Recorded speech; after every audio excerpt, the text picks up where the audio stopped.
নমস্কার, আমি সঞ্চিতা। মহামায়ার পরিবারে আপনাদের প্রত্যেককে স্বাগত। আজ সকাল থেকে উঠেই না ভালোই ল্যাদ খাচ্ছিলাম, কারণ আজ সকালবেলায় আমার মনুর সাথে তারকেশ্বর যাওয়ার কথা ছিল, কিন্তু ওই বাইরে বেরিয়ে গিয়েও আমার মনে হচ্ছে এটা নিতে ভুলে যাচ্ছি, ওটা নিতে ভুলে যাচ্ছি, এই করে করে সময় নষ্ট করেছি প্রচুর। তারপরে একটার সময় বেরিয়ে গিয়ে গেছি ইউকো ব্যাংক, যে ব্যাংকটায় সচরাচর যাই না। ব্যাস যাই না বলে ওরাও আমাদের রেখেছে আটকে, মানে কাজ অনেক কিছু পেন্ডিং ছিল, সেই জন্য সেই কাজগুলো মেটাতেই প্রায় ঘন্টা তিনেক লেগে গেছে এবং ব্যাংক থেকে বেরোতে প্রায় 4:30 বেজে গেছে।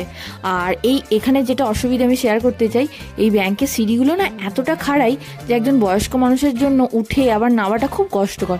তো এগুলো ব্যাংক কর্তৃপক্ষের খেয়াল রাখা দরকার, কিন্তু জানি না ওনারা ব্যাপারটা নিয়ে ভাবছেন না।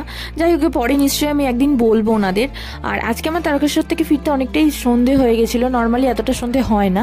আর ফুলের দোকানগুলো যে কি প্রচণ্ড ভিড়, বিয়ে বাড়ি এসে গেছে সেটা বোঝাই যাচ্ছে আর কি। আর আজকের ভিডিওটা আমি এখানেই শেষ করলাম। আপনারা প্রত্যেকে ভালো থাকবেন।